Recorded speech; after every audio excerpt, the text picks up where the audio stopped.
I'll be honest, on this first story, I had a little hard time figuring out what the point was. I mean, not that they're, I mean, it seems to have so many layers, and I was having a hard time figuring out how the different layers relate to one another. I, I got the sense that it had something to do with the relationship between language and reality, or between art and reality, or between fiction and reality, or something like that. But do you know, does anybody know the French quotation at the very beginning? I don't read French, and I forgot to type it in Google to see if someone had a translation of it. I didn't even think to do that. I think it means, so he imagines, imagination, he imagines that the tragedy is not another thing than the art of renting. I don't know what that actually means, but that's kind of a bad literal translation of it. But what was the last word you said, Chase? The art of renting. I had to look up that verb. I can pretty much figure it out except for that verb, and I looked it up, and it means to rent, which I have no idea of how that relates to this, but that's apparently what it means. Yeah, I was hoping it would be less confusing than what it is, because I figured he put it at the very front, so he must have thought it was. So why, here's a question. Why did Averroes disappear at the end of the story?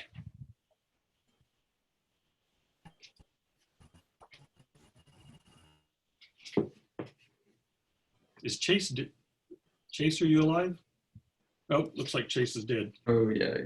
Oh, he's frozen again. Yeah. No. Anyway. Well, was it because he had finally figured out Aristotle? I think he did not figure out Aristotle. I think that's the, you know, I looked up that, like the top of, at least on the second to last paragraph, top of 155 in ours, he said, Aristotle gives the name of tragedy to panegyrics. And I didn't actually know what that was. I looked it up, and it just says a public speech or a text in praise of someone. I do not think that's what tragedies are, and that comedies are satires and anathemas, which don't strike me as what comedies are either.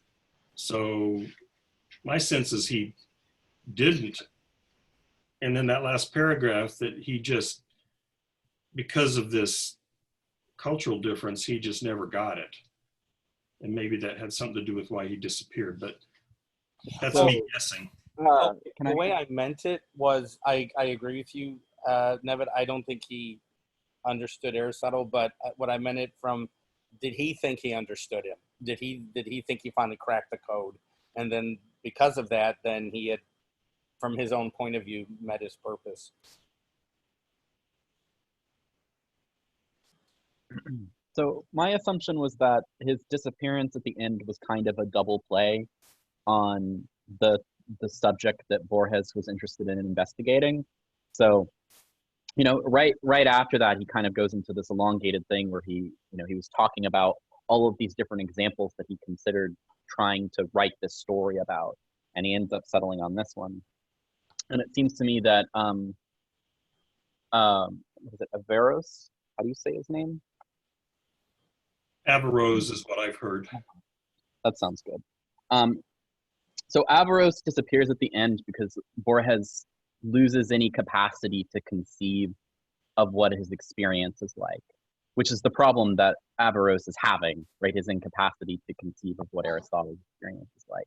So I thought it was sort of this interesting moment where the story becomes meta, and it like comments upon Borges's own inability to describe what's going on in someone else's mind in their contemplation of another person's mind and their attempts to comment upon it. Okay, so I only just got like the very last sorry, 1 second. Can you guys hear me? Yes. Yeah. Yes. We can hear you. Oh, okay, gotcha. Okay, so based off the very probably like last sentence that I heard that Sean said, I think that's kind of how I interpret it also, in the sense that as he kind of, unveils his face in the mirror and he essentially kind of disintegrates. I think that's kind of like the way that he was thinking about how he could be in the world of that character as a, historical person, that it was only possible if he were him to some degree. And in the same way, like a mirror reflecting another mirror, the same with Averroes and Aristotle. He could only understand Averroes. He could only understand Aristotle if he was in his world, in his milieu. So in the same way, he saw that as kind of like the gap between his own understanding and like trying to represent Averroes, trying to represent Aristotle. The same thing was occurring. And in that, there's a kind of like a reflection in some sense where he sees himself as like a literary character also trying to be represented and trying to be understood by us. And in that, there's a kind of disintegration in the infinite reflection of these mirrors, of these levels of textuality or whatnot. Hopefully I explained that somewhat well enough. Yeah. So is there then a kind of I don't know what, literary despair here or something, or literary nihilism, in that, like you said, we're reading Borges, and if we would have to be Borges to understand what he meant, we can't do that. And then trying to do the same thing with Averroes, and he can't do that. I mean, that, is it? I think to a certain degree, if your goal is to kind of gain some kind of total knowledge of things or whatnot, but I think I would say it's probably more so on just the basis of the other stories that he writes, that he also says that kind of limitation of knowledge or whatnot is actually a good thing, and that's actually what makes any kind of knowledge possible. So I think he wants to say there's like partial knowledge perhaps, but that ultimately that total and complete knowledge is not really possible. But I don't think that's necessarily a terrible thing for him. I mean, it has a basically, it's a kind of a tragic and a comic thing, I think is what it's supposed to be. Kind of like the Joker. Well, I was very confused about this story, because when I think of the other stories we've talked about, Borges doesn't seem to be reticent in the way he presents a story of saying we can understand other cultures, we can get a sense of them, what are their dreams, what were their desires, what were their arguments, what were their logics, what were their laws. And this one, by saying that, and I honestly don't know Arabic, so I don't know if his assertion that comedy and tragedy don't exist in the Arabic language, I certainly would think that people who speak Arabic can tell a joke. So I'm a little surprised at how strongly he's asserting different things about the limitations. But in thinking about that, what if there were two terms in another language in a work that you were trying to understand, and there's a phrase in there saying something like the two terms permeated the entire text, and so there was the implication that there was no way you could understand the text of Aristotle unless you could understand those two terms. And since there was no point of reference for those terms in Arabic, he hit a brick wall. There was just simply no way to go forward. And another odd thing to me about this story is the people who study Aristotle, even today, have the highest respect for this philosopher who analyzed Aristotle, and in some ways, many Europeans knew of Aristotle through this philosopher's interpretations. I mean, the world of Islam saves so much of classical Mediterranean culture that, and that's why Spain is such a perfect setting for this in that way. But I haven't read, I mean, even if someone disagrees with his take on Aristotle, they have the highest respect for it and accord it a very high status. So this just seems to be a very recalcitrant, what's the word I want to use? Somebody said naysayer, but a person, well, iconoclastic. I mean, it's just like, oh yeah, we can't understand this, and it's all bullshit. So, what's the point? So I think one passage here that helps, where I think we can get the sense of where he says there is some kind of a way to kind of connect with, literary metaphors and whatnot and images. So I think kind of what he's saying is that the image itself, so I'm going on kind of, so in my edition, it's at the top of 154, which is the second to last page, where he's talking about the like the poetic image and whether it's worthy to make this this metaphor with the old camel and fate, destiny. Yes. So he says basically the image one man can form is an image that touches no one. So it's not the explicit image in your mind that is really of an old camel, that is doing it. So he says, there are infinite things on earth, and any one of them may be likened to any other. Likening stars to leaves is no less arbitrary than likening them to fish or birds. However, there's no one who has not felt at some time that destiny is clumsy and powerful, that it is innocent and also inhuman. For that conviction, which may be passing or continuous, but which no one may elude, Zahir's verse was written. So there he's saying basically it's because people felt something in common with the way that destiny is, that it's something that's like it's clumsy and powerful, yet innocent and inhuman. And that's where it works. So later on he says basically, time which despoils castles enriches verses. Zuhair's verse, when he composed it in Arabia, served to confront two images, the old camel and destiny. When we repeat it now, it serves to evoke the memory of Zuhair and to fuse our misfortune with that dead Arab's. The figure had two terms then, and now it has four. Time broadens the scope of verses. And I know of some which, like music, are everything for all men. Okay, so this is kind of a reflection of what's happening in that last bit where Averroes kind of, understands his own textuality, his own fictionality, and basically disappears.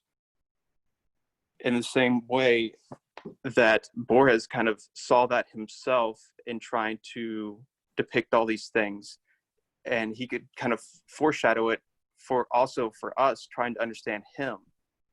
That in us trying to understand Borges through his work, it's also a kind of, simulacrum in a way. But there's still some kind of connection in that basically in the failure of these things, there's a connection there. And that's what he's talking about with this image of to fuse our misfortune with that of the dead Arabs. So he's basically seeing how difficult Averroes's project was to understand Aristotle. And in that, he sees this connection with his own, way of trying to understand Averroes, trying to understand Aristotle.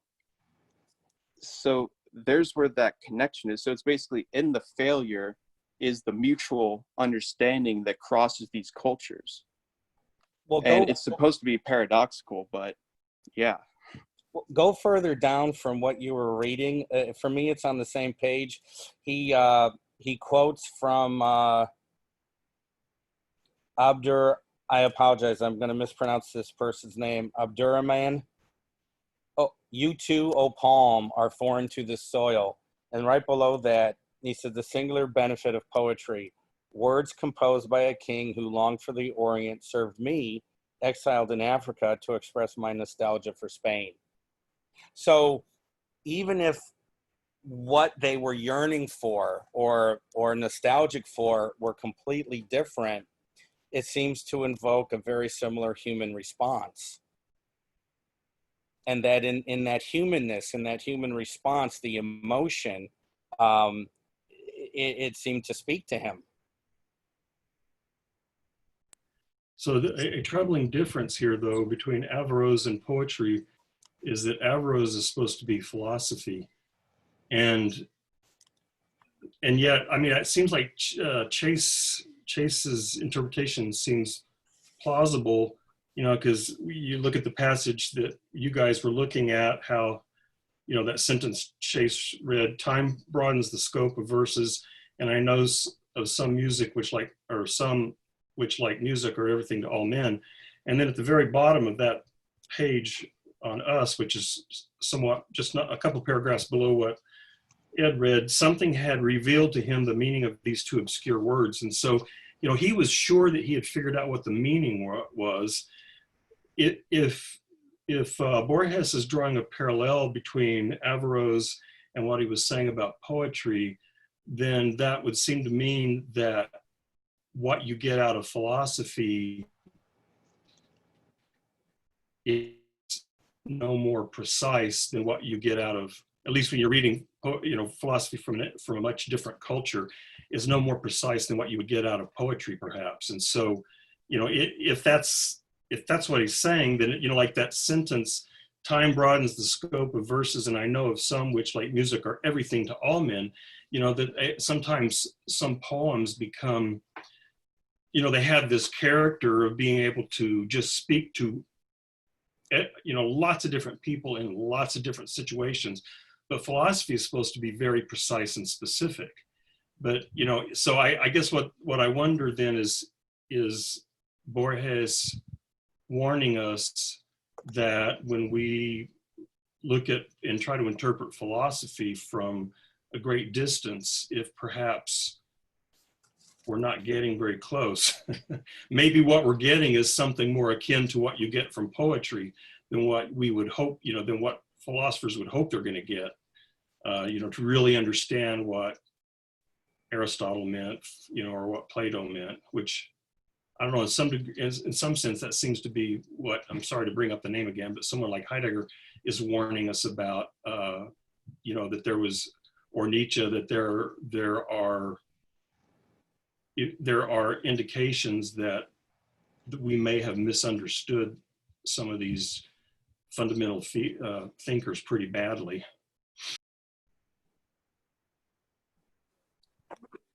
So I've heard this specifically referenced a lot of the time with respect to Derrida. So if I've said this before, I apologize. I think this is one of those things I can't be made to shut up about. But there's a line where Derrida says philosophers are a sorry lot of poets, basically. And the point that he sort of reaches is exactly what you're sort of mentioning, that there is this necessarily metaphorical character to like philosophical inquiry, and we sort of ignore that at our own peril. I think in particular, in terms of this, you know, problem of interpretation and understanding across cultures, you know, another thing that gets mentioned again in the context of Derrida is what constitutes a good work of writing, or like a good artistic work in general, or any sort of communicative act. Well, yeah, Derrida has this argument that a very good piece of work will be evocative of numerous interpretations, effectively an infinite array of interpretations. And I think that there's at least like good empirical reasons to think that this might be the case, right? So if we're looking at like, I don't know, holy books, right? The things that the believers say about, the Quran or the Bible or whatever is that, they're the word of God, and therefore there should be one correct interpretation. But when we look around the world, we don't see that. We don't see one, overarching, totally favored interpretation of any of these works. What we see is like different readings of these works proliferating and diversifying and becoming more and more and more. And so, Derrida's sort of point is that a good work, contrary to the assumptions that someone like, say, Plato is going to maybe try and persuade us of, a good work will prompt lots of people to respond to it in a number of different ways. And one of those different ways is going to be a multitude of interpretations. I think that still sort of preserves something of what would be, the sort of talk about, poetic truth, in the sense of people coming back to the same sources over and over again and finding them resonate. They find them resonant in the sense that they keep finding new ways that it can be applicable to them. And I think that there's an interesting thing there in terms of like conservative readings of histories and conservative readings of various different literary traditions and stuff like that, versus like a sort of a more open approach where you're being more eclectic, you're drawing on lots of different sources, you're thinking about lots of different things.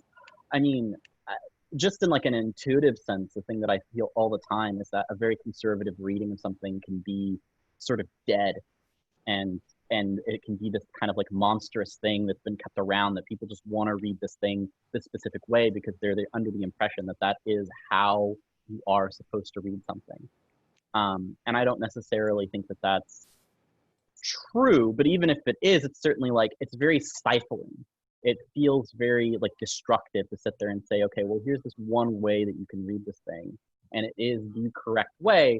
And it's just like, well, if I read it this other way, yeah, I might not be interpreting this the way that Aristotle wanted me to, or the way that Plato wanted me to, or whatever, but I am picking it up and doing my own thing with it. And that is infinitely more useful to me, right? Finding something that is legitimately useful than the conservative interpretation or reading of something, the kind of lawyeristic, dead method of just saying, well, this is what it says and this is what it says. So I guess that would be like my argument for why this is actually a positive thing. It's actually good that you can read Aristotle and not know what tragedy and comedy are and come to radically different conclusions. This isn't a problem. This isn't a bug. This is a feature.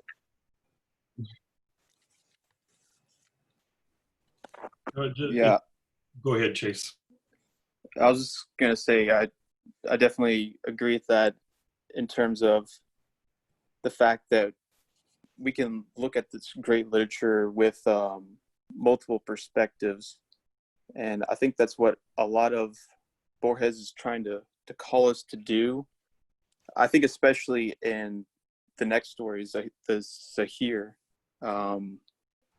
that's a really big theme, but I think we can get to that later.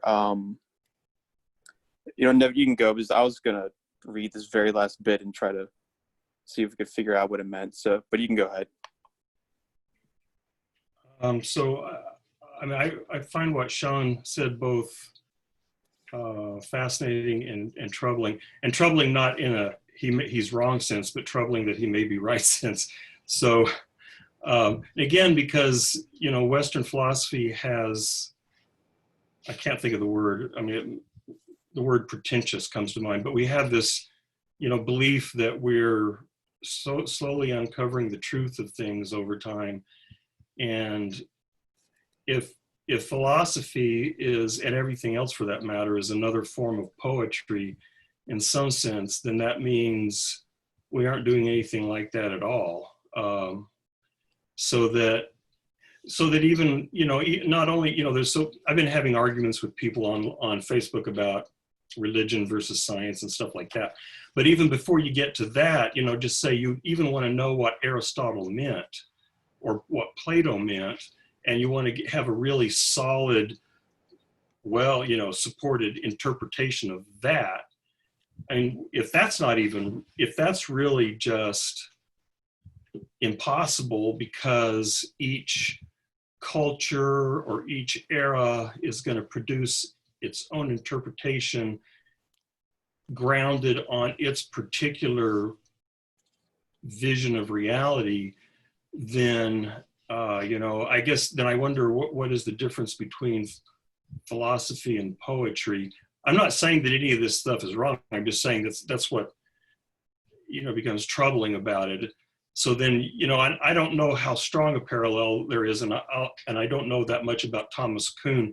But I'm thinking about Thomas Kuhn and the idea of scientific revolutions, Right. and that you have these fundamentally different ways of understanding reality in different eras, and so you have these paradigms, these scientific paradigms that are radically different and incompatible, and you can't really talk. I mean, it's really hard to compare one to another. You're kind of comparing apples to oranges, and so if that's true in philosophy too, then it makes me wonder, what we are doing. But just as an example, as maybe a case in point, the first time I ever tried to read Aristotle was in a St. John's seminar. So it was in a context similar to this, but he kept talking about substance, and I was like, what the hell is this substance? Substance. And, I was so influenced by contemporary notions of physics, it took me years really to have a sense of what he meant by substance and what the difference between a substance and an accident is. And so the whole concept of substance ontology was just difficult for me to get for a long time. And now I have a sense, I think I understand kind of what they're talking about, but then, stories like this make me think, well, maybe I don't. Maybe I have some conception of these ideas, these philosophical ideas, that I can make sense maybe even of a whole text, or maybe even the whole canon of Aristotle, not that I've read the whole thing, but that I can have a self-consistent set of interpretations, but there's no guarantee that set of interpretations of philosophical ideas corresponds closely to what actually Aristotle actually meant. So, this sort of threatens to relativize philosophical inquiry in a pretty profound sort of way. So, sorry, Travis, you can go ahead, or Hunter. Or... So I just want to two things. I kind of want to make a defense for the notion of universality, really briefly, and against you relativist heathens, and also I want to just say in the last part, when he talks about Averroes disappearing, and on the page right before where he says there are infinite things, likening stars to leaves is no less arbitrary than likening them to fish or birds or whatever. I got a very Nietzschean vibe. We bring it up all the time. I mean, I guess with this story, we bring it up because Borges is really obsessed with this idea, but of the leaves thing, we believe that a certain lie is true, or that there is some likeness between these things, and we convince ourselves of that, and it becomes true, And I thought that was kind of a critique or an idea that was being presented here, is that there's a sense that it's like for him, he's the only one imagining this version of Averroes that he's got from Renan Lane and Asin Palacios. He's got this vague idea of Averroes, and he's the only one imagining this idea of Averroes. And as soon as he stops imagining it, this Averroes, in quotation marks, Averroes disappeared. And I think that is touched on earlier in the page before when he talks about the infinite things on earth, one of them may be likened to any other.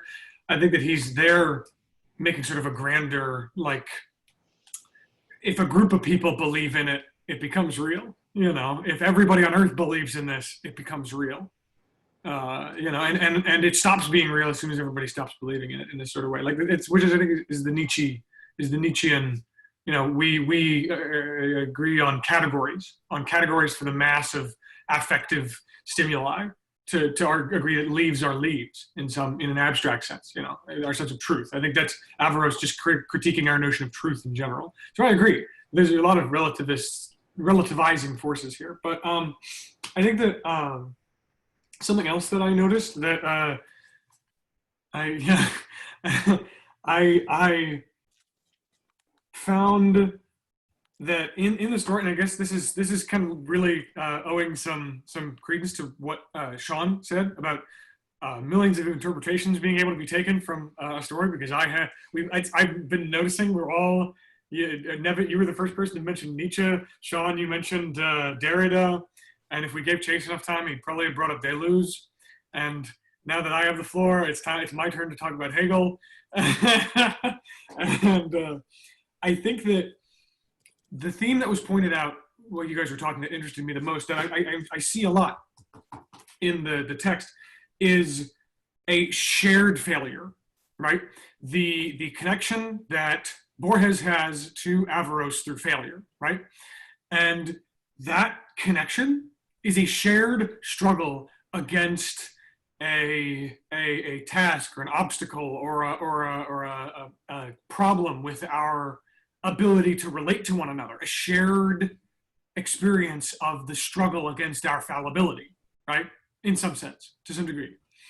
I think that this, in my opinion, is very well related to and connected to an idea that Hegel, I guess, explicates when he talks about two cultures interacting, and the problem of trying to make one assimilate into another in this sort of way that a lot of people attempt, but he says the unifying feature between cultures, or at least cultures in conflict and in like Averroes against Aristotle, you know, and Borges up to Averroes and so on. The unifying feature is the struggle itself, and I think that Hegel like illustrates this with the notion of a struggle against oppressors. Like it doesn't really matter. In some extent, in some way, it doesn't matter what the particular oppression of one group may be, or the form of that oppression, compared to the form of my oppression from a group of, you know, oppressors via oppressed. There's a unification in the notion that there is oppressors and oppressed, and the oppressed can reconcile in that sense against the oppressors, who inevitably reconcile with themselves or with each other, and form things like capitalist governments and so on, and corporate entities. But basically, the point I'm getting at is that in this social order of oppressed versus oppressor, he illustrates this notion of people at the people at the top of society and at the bottom of society as having a feature of excess, and being at the extremes of having an excess, wherein like the king should be a total idiot, a symbolic contingency, and the peasantry should be or not should be, but are the rabble. He calls them the rabble, and that's what Marx talks about as the proletariat. Marx calls this rabble the proletariat. But so this rabble, this excess, these contingent features of a society that don't serve any immediate function other than to be a surplus army of unhired poor, usually. They are, in a sense, victims of a failure in interaction, you know. And that failure that Averroes feels in connection to Aristotle, and that failure that Borges feels in connection to Averroes, it's that same failure that puts them outside of universal understanding and throws them into the into the depths of failure and contingency and particularity and individuality and relativism. And that fall, not the content within the fall, but that fall itself is the universal in this sort of Hegelian sense. That contingency, that fall into contingency, and I'm calling it a fall just for illustrative purposes. I don't believe that it's, a decorative move or decorative or whatever.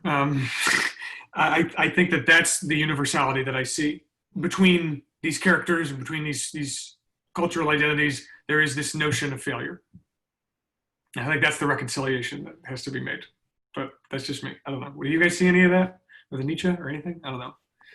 Yeah, I can definitely see that. I think that's what he's trying to communicate here, is that in trying to get a kind of representation and understanding of Averroes, that he was in the same bind that Averroes was in trying to understand Aristotle. And in the same way, also, we're in the same bind trying to understand Borges. And this is his whole kind of infinite regress thing. So, everyone has basically this problem of the reflection. That could be the universality of it, is that we're trying to understand these things based off reflections, but then when we look harder at the reflection, we see another reflection in the reflection, and it becomes an infinite regress. But this is the case for everyone. And yet, at the same time, we still have some kind of, I'll just call it partial knowledge, I guess. A kind of, I think this is somewhat based off of Bergson, in the sense that, yes, I don't think there's a kind of absolute, split between time periods or people or anything like that. But I think that there's not this kind of totality that's communicated across from, the natural articulations of life, or whatever you want to call it. And I think that's kind of what he's trying to communicate, is that there is, like Hunter said, this kind of shared frustration, the shared failure. It's almost like a Socratic knowledge or Socratic wisdom, to know that you don't know. I think it's something kind of like that. And that's what they share. And that's also what he sees in himself in a certain way. And I think a lot of what he's trying to communicate also is this thing about the limitations of the text, of the medium of the text itself. And in a way that there's kind of this, by trying to put it into words, this stuff too, that there's also this kind of gap and this frustration, yet that expresses so much in its failure, in its frustration. It expresses that, and that gives it a kind of power that supersedes the bare facticity of the failure, I guess. So I think that's where at the end he, when Averroes kind of disappears in the mirror, that's in a lot of ways kind of the understanding of the text kind of fading for himself. It's kind of like, or it's even like the character aware of his own kind of artificiality in the construct of this story. And it's hard to express exactly this whole infinite regress thing, but it's my take on it. The one thing I would sort of add, because I definitely agree that there is this, and I think that sort of Nietzsche and Derrida and Deleuze would all agree that there is a certain kind of universality present in this need for interpretation, and in this sort of like, I don't know how to describe it, but this like this incompleteness, and the fact that we always lack like a fully sufficient understanding of a thing that we're trying to understand, especially in a historical like context. That being said, I guess to mention some of the ways that I think the way Derrida, Nietzsche, Deleuze would all sort of like have a different understanding of what's going on than this Hegelian interpretation is, in this sense, a little bit of just a matter of emphasis. So we can talk about a universal incapacity to, to totally transcend our, specific relative position. But the other thing that's going to go on here is a total sort of a total disharmony. I don't quite know how to. There's going to be a bunch of different vectors that are going to be the result of this like inquiry that we take up that are going to head in a bunch of different directions. And so necessarily, while we might all be facing possibly even the same problem, the same interpretational problem, that same interpretational problem leads us in a bunch of different directions. And again, right, to emphasize this, I know a lot of, right, particularly based on what Nevin's saying, a lot of you are feeling, I guess, a bit uncomfortable with that idea. The thing that I think that, particularly I think Deleuze would want to emphasize, like, the positive character of this fact, that there are these different lines of flight that are going to carry us in so many different directions. And it is kind of cool that I can sit here and I can sort of return to the same sort of primordial uncertainty that characterizes, Socrates' search as he travels around the city of Athens, basically interrogating people. I can enter that same space, but when I leave it, and I have to leave it, I can't, if I try to just stay in this moment of pure questioning, I arrive at something ridiculous, like a solipsism, or like a kind of profound uncertainty about the nature of reality. The moment that I try to step outside of it, I'm like stepping back into my own subjectivity, my own relative position, the culture that's around me, the circumstance that led me to question in the first place. Like, why did I bother with a philosophical analysis? Why did I need to travel the same route that Socrates brought us? I'm doing it for my own reasons, under my own circumstances, with my own powers, and so necessarily I'm going to be led in different directions. And someone like Deleuze is going to really insist that, like, this is, one thing he's going to insist is this is the metaphysical bedrock of reality, difference. But the other thing that he's going to emphasize is that this is good. Actually, it is good that I can be carried in all of these different directions, and that things can have meaning to me in my own particularity, and in my own sort of line of flight, and I can be carried away by it, rather than emphasizing, what I understand to be the Hegelian tendency to just think of things, or this is reductive, but to really want to emphasize this universality. I think you kind of need to move beyond it.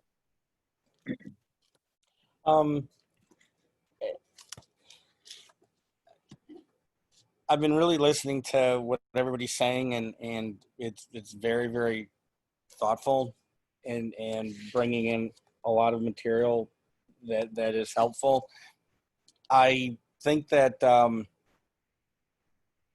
this is just provisional about this story, but there was an essay or a short story Borges wrote, and I was trying to find it and couldn't, where he says that ultimately all intellectual pursuits are worthless. I'm paraphrasing. And he says, somebody comes up with a philosophy and is debated. The philosopher has students and develops a school. The school lasts for centuries. And then what happens? That philosophical school becomes a paragraph in the history of philosophy. And the implication is it's no longer universal, but it is limited by the time and space of the people who were writing it and engaged in it.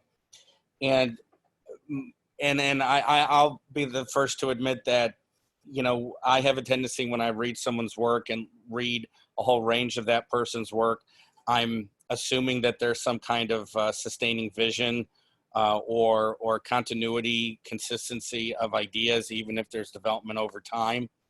And for me, this story is the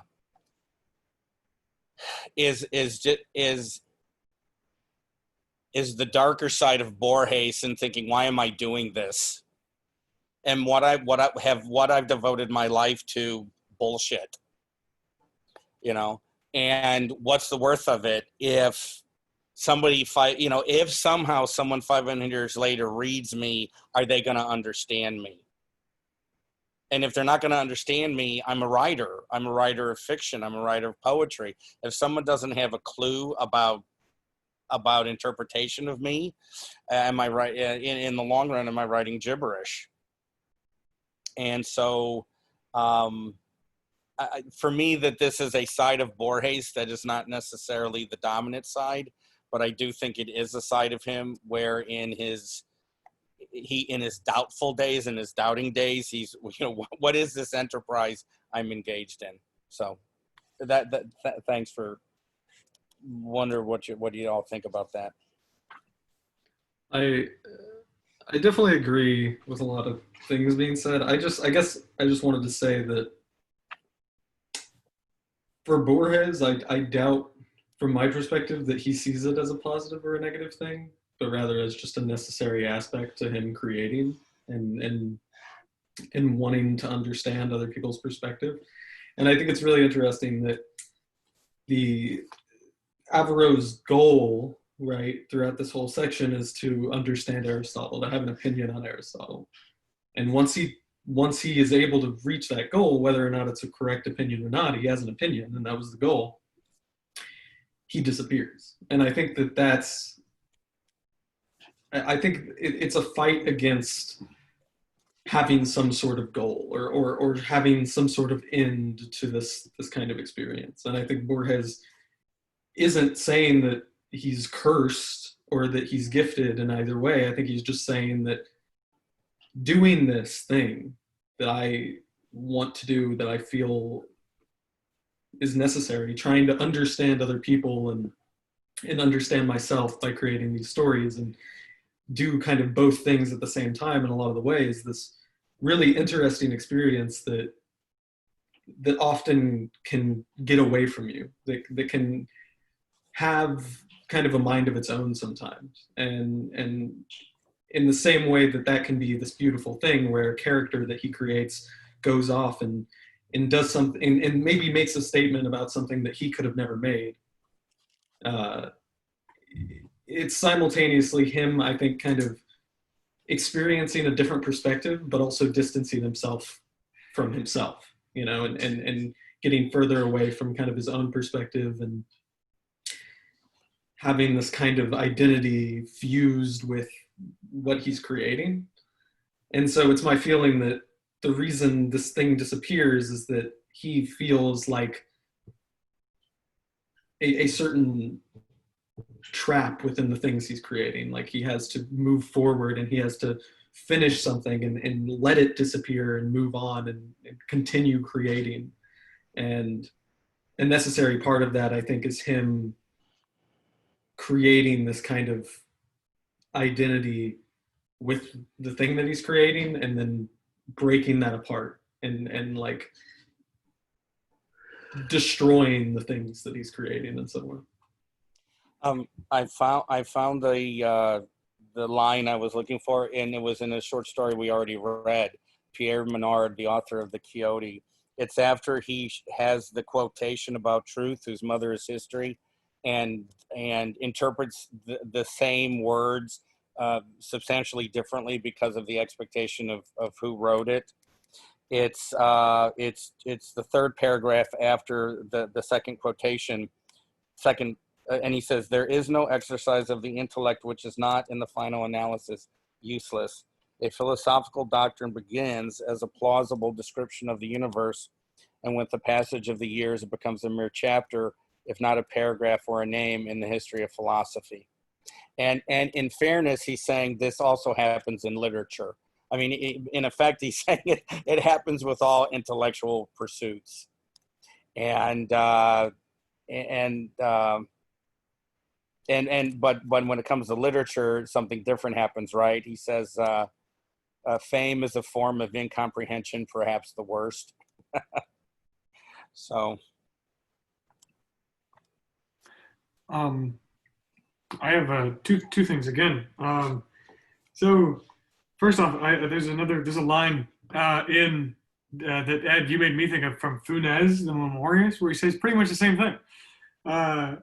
Where it's like, you guys don't have to flip to it, but it's on page 62 of the text that we all have, I think.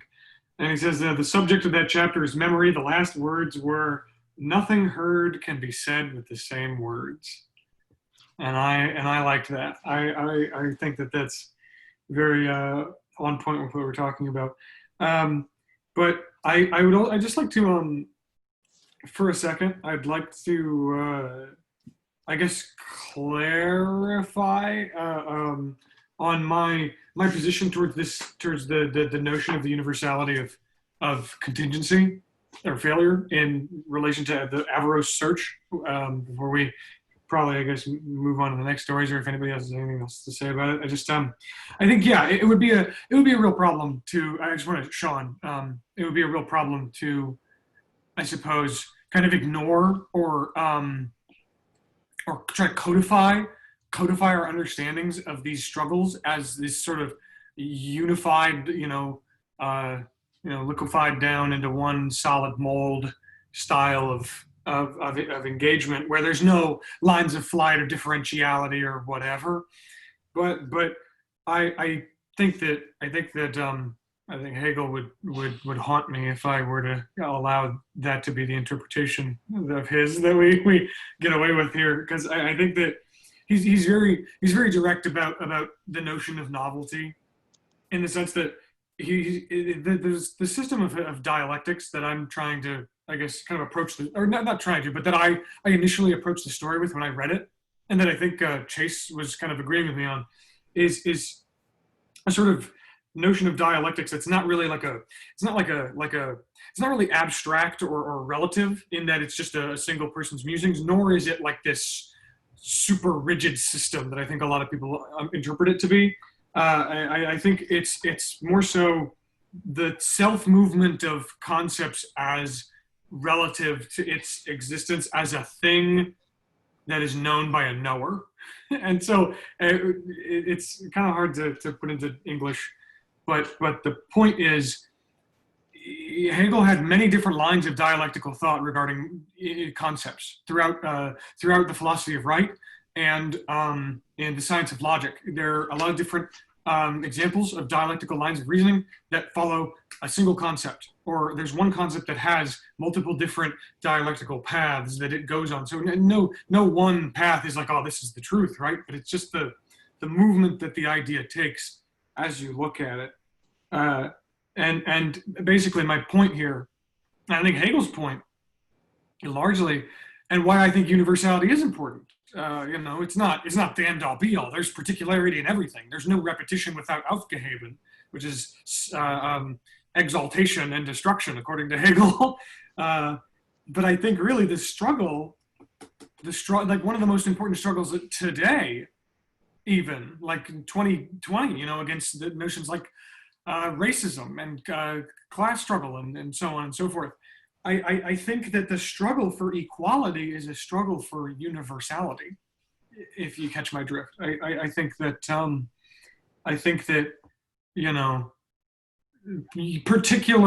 particular experiences. Yeah, I think that particular experiences of individuals getting better does not equate to the overcoming of a problem. It's when the universality towards that problem is made available or given or made as a right to an individual. You know what I mean?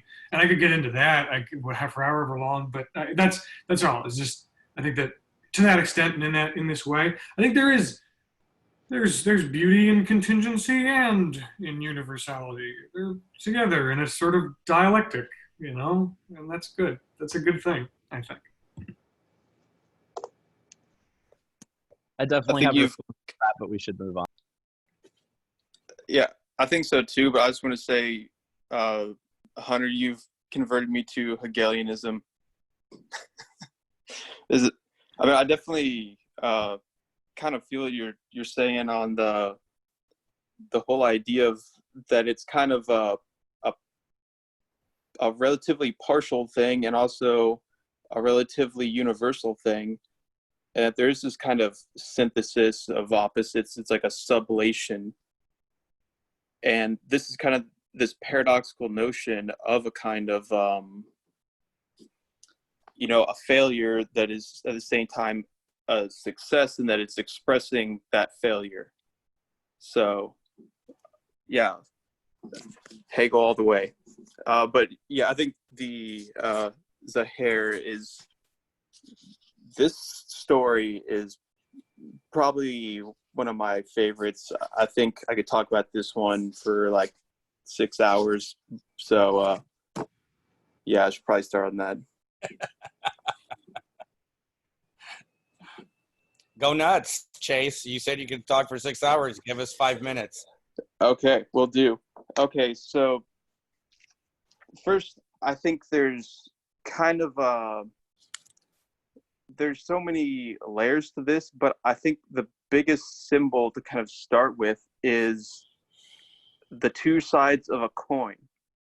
And I think he's kind of, this is very similar to the other story and kind of what we were just talking about, with all the Hegel stuff, in that kind of what's going on here is there's this one side of the coin, which is kind of this, the temporal, or the I don't want to say material, but kind of the contingent, I guess that's a word we're using a lot.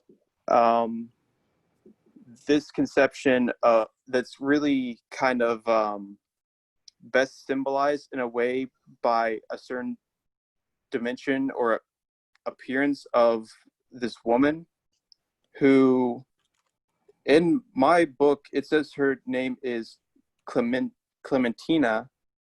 I have no idea where they got that from, because the Spanish is a totally different word.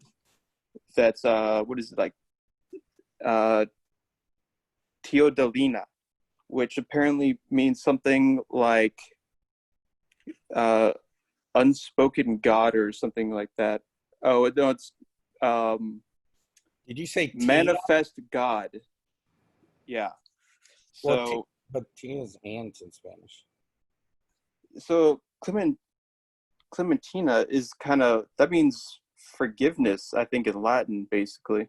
So I really don't know where they got that from, but so I read this short section in the Cambridge Guide to Borges, and this part about the Zahir, and it totally blew my mind. If I could, I would just simply read you these, what is it, like 2.5 pages in full, because it basically sent me into like mystical rapture, and I'm still just trying to recover from that this morning. But so really, okay, I think this notion of the coin is interesting, and that it has these two sides.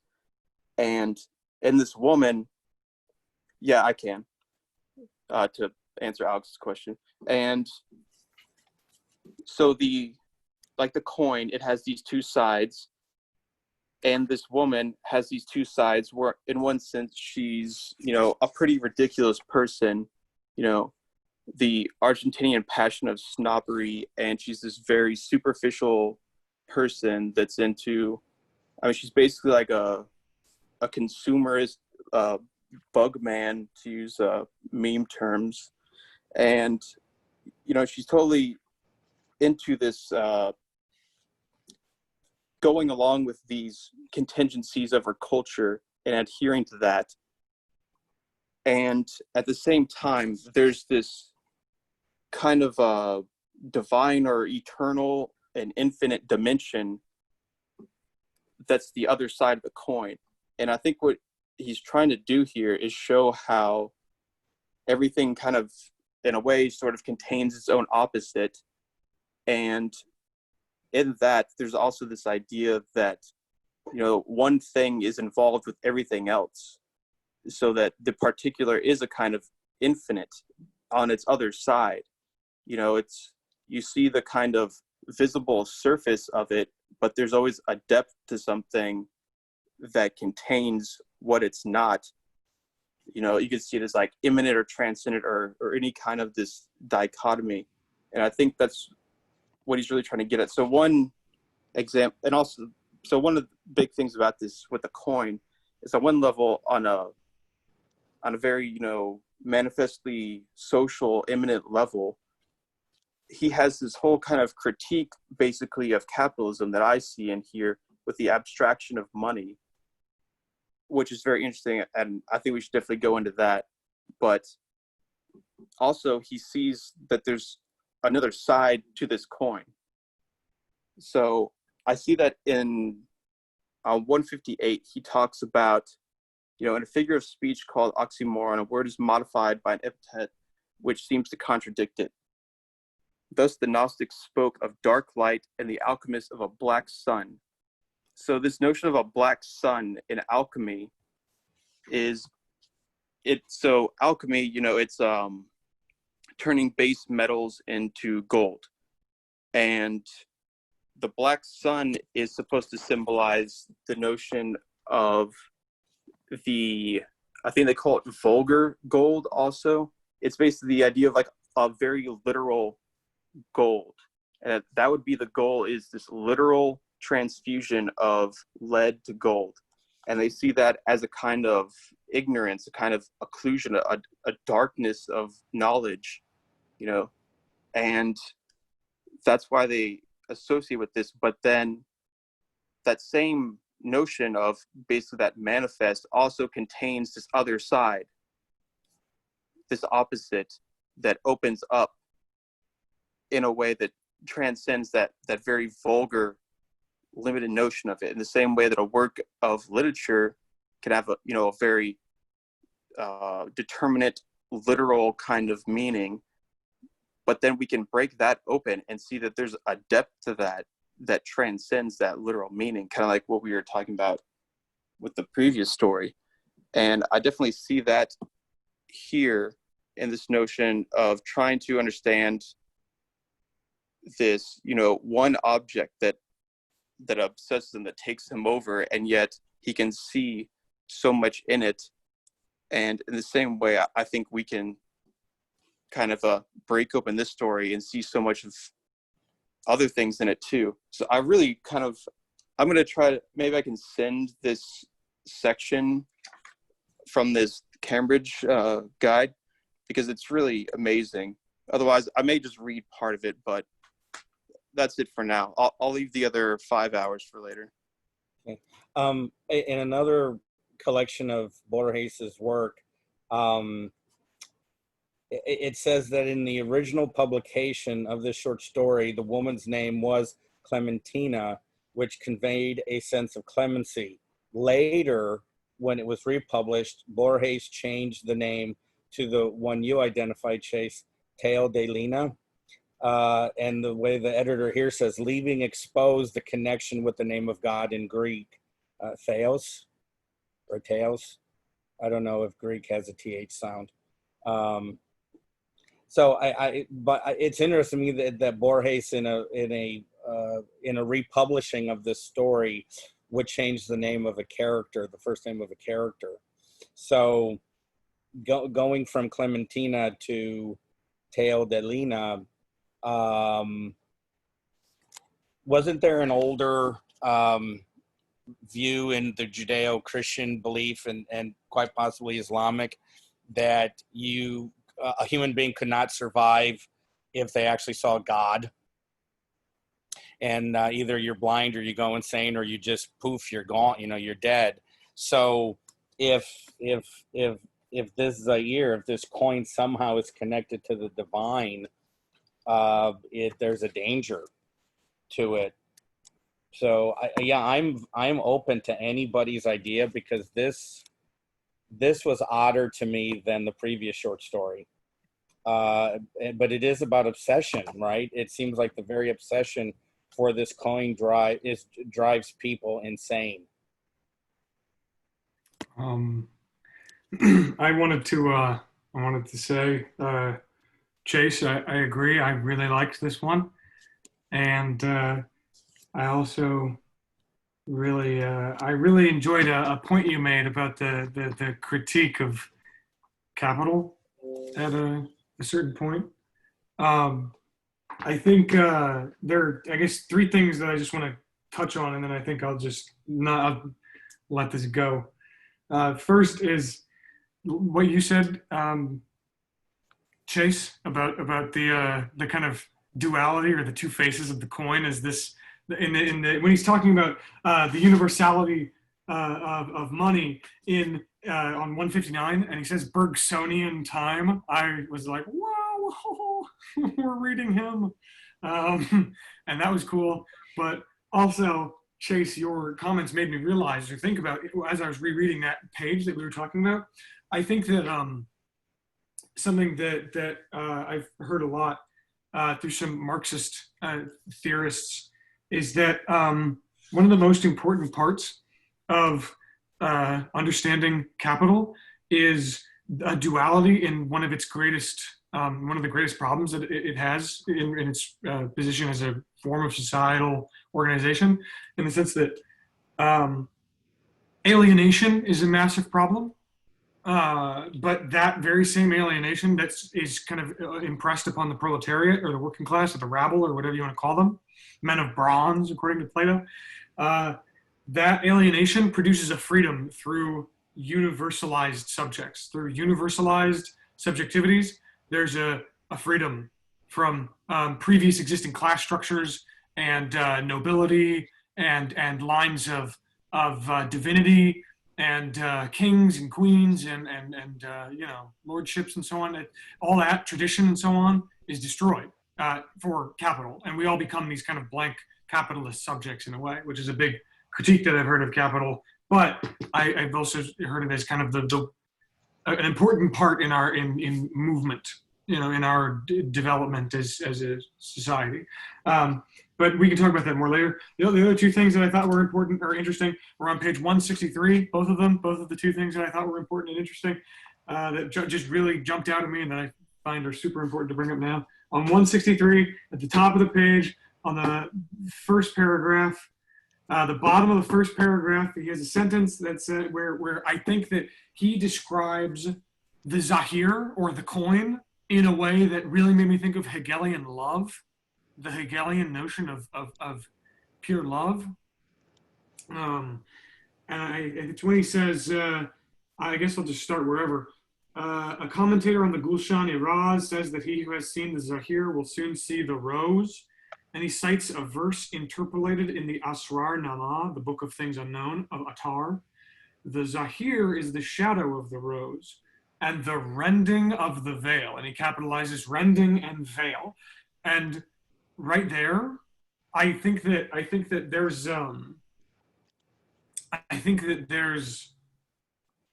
at least a suggestion of this notion of the Zahir totally interrupting experience, or totally externalizing itself from experience, so that you're obsessed with it and you're so focused on it because it's so radically different, or there's some notion of it that's so radically different, and that is Hegel and some later thinkers in their interpretation of like love, basically, is a thing absolutely. If we can talk about like almost Baudrillardian, like you're in front of you have a spectacle in front of you, a constant spectacle that you're experiencing, and then something enters the frame that totally interrupts that spectacle and totally negates your attempts to use it as a place for your typical fantasies in your miserable life. It's just this thing that absolutely interrupts you and demands your attention and your memory and your devotion. That's the Zahir. And then the third thing is on the same page. Which is where I think he was just making a mention of a sort of Hegelian idea on 163, about 2/3 down on in the second paragraph. In fact, like 2/3 of the way through the second paragraph on 163, he starts a sentence with the word Tennyson, with the capital T, Tennyson. Tennyson once said that if we could understand a single flower, we should know what we are and what the world is.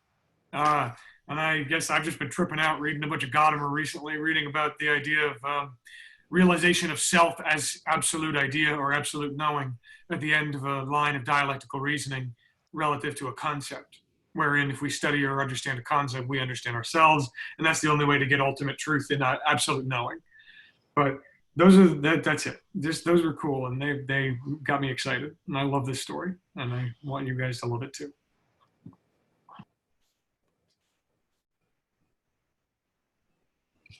Well, this is kind of, I guess, in a sense, the opposite of Hegel, maybe because I was going to say something about Kierkegaard. But what this reminded me of was, and I did not look for the quotation, but Kierkegaard said, "Purity of heart is to will one thing."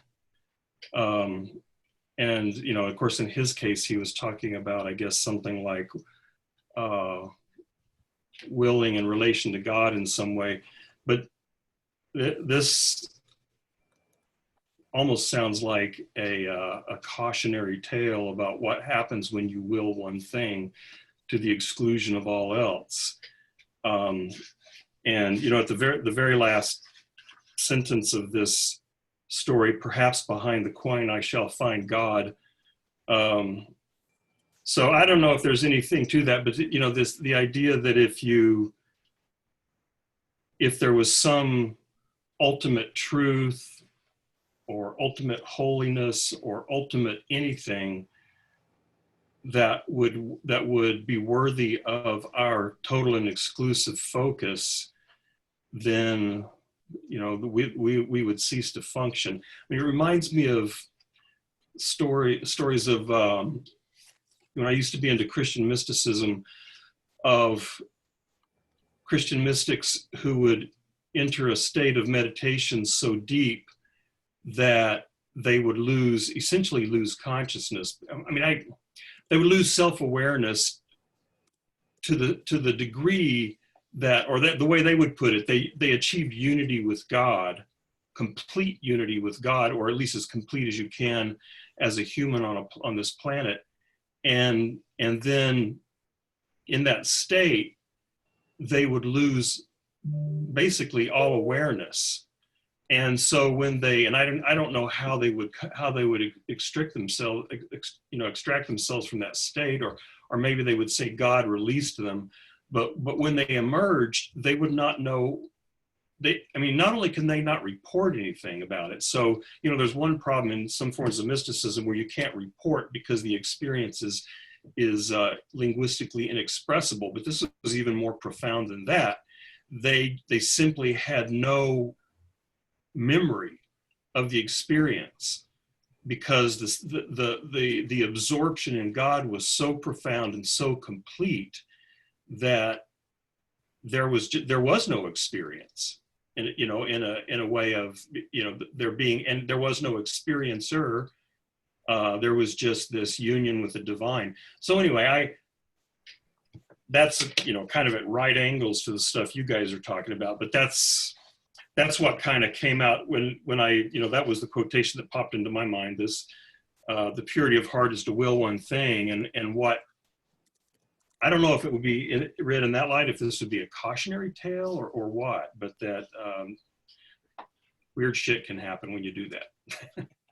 Yeah, I think it's interesting because while you're talking about it that way, there's a lot of things that make it seem to be like positive from my perspective. Like the last two paragraphs, especially where he's just saying that to call this I shall not know whether it is afternoon or morning. I shall not know who Borges was. To call this prospect terrible is a fallacy, for none of its circumstances will exist for me. One might as well say that an anesthetized man feels terrible pain when they open his cranium. I shall no longer perceive, you know, and he goes on, and then again at the end, he's like, the Sufis recite their names of the 99 divine names until they become meaningless. I long to travel that path. Perhaps I shall conclude by wearing away the Zahir simply through thinking of it again and again. Perhaps behind the coin I shall find God. And I think, to me, you know, and this could obviously be perceived as a negative thing, but I think his focus on this allows this person to find full meaning in his life and to be God in a sense. You know, to say behind the coin I shall find God is, I mean, he'll probably find himself, I think, and he sees himself now as God, as being kind of this divine thing, this thing that obsesses him so much he will think about so much until it's no longer divine, and then he will be divine. And that's kind of my perspective from it, is that in a way this guy is, through sheer force of will, finding complete meaning in his life to the point to where he doesn't even have to do anything anymore. You know, he doesn't have to act. He is completely, he's finding complete meaning basically just within the realm of his mind, which I suppose is a solipsist kind of perspective. But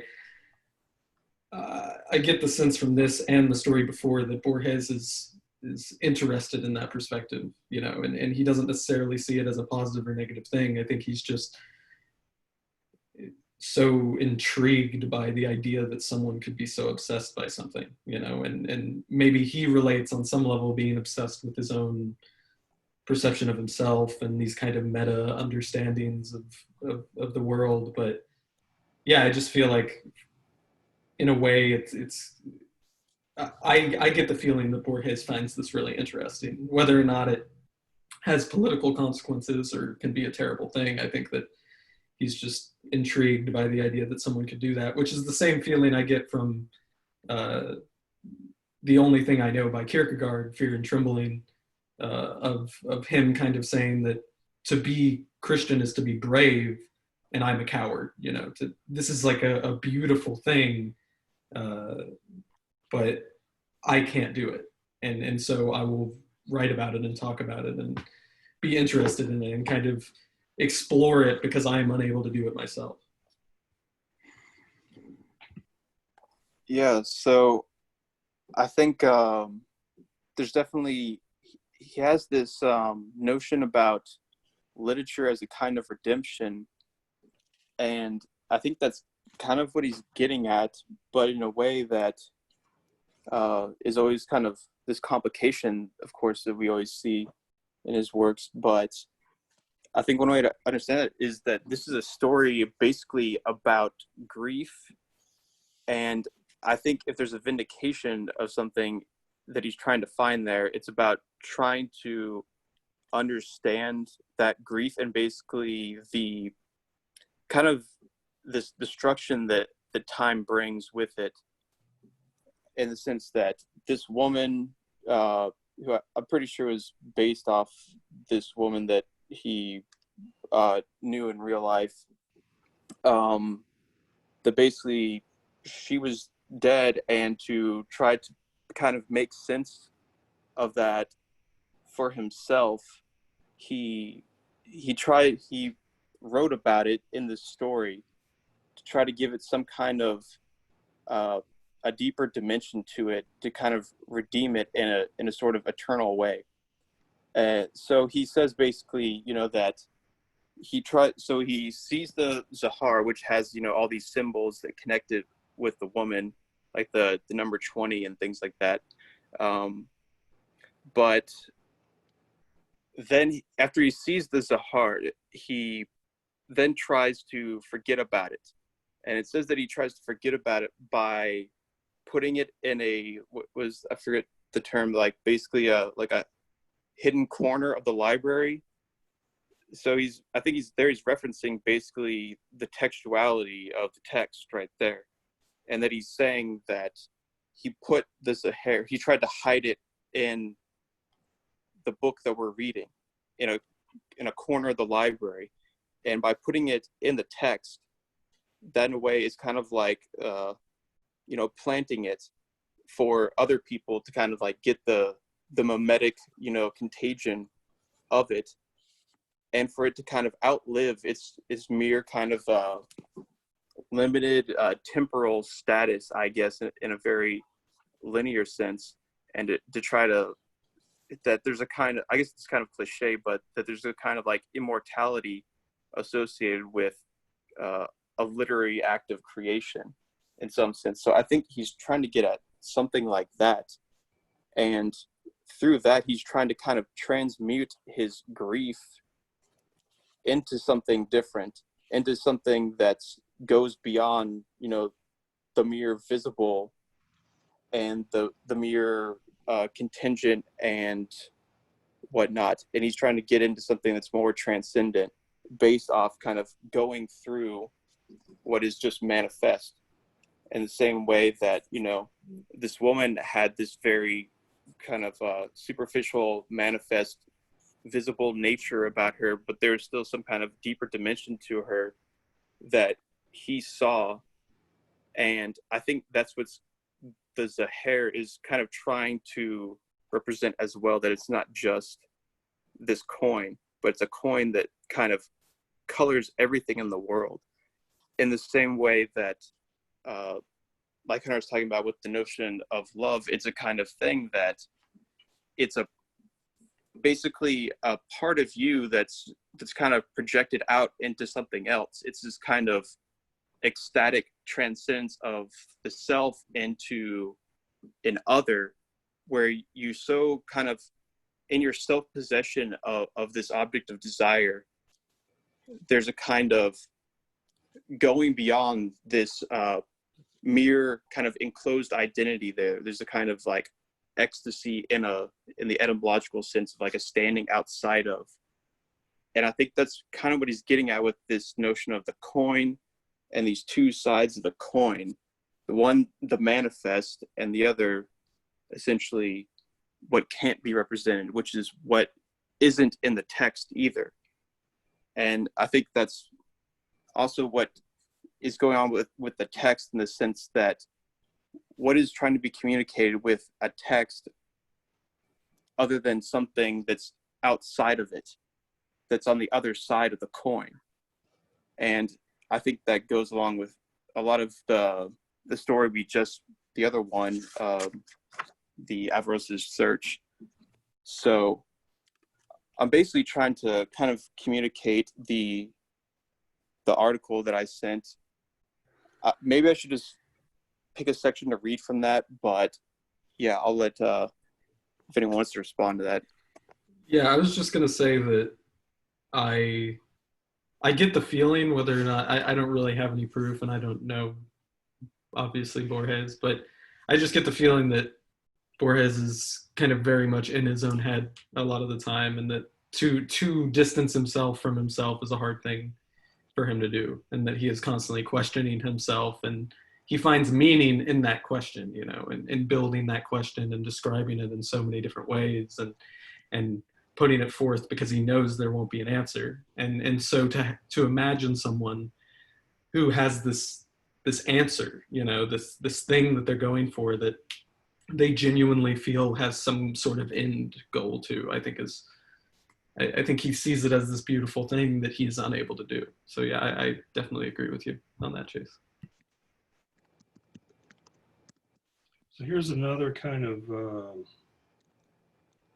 I don't know how this relates to, it seems vaguely related to what Chase was saying, but that passage you guys were looking at earlier about the money. So if I interpret it not as an economic idea, but as a sort of metaphysical one, I mean, I'm not saying he didn't intend it that way, but he's talking about how the coin has these universal properties. It is unforeseeable time, Bergsonian time, not the rigid time of Islam or the porch. I think the porch is probably Aristotle.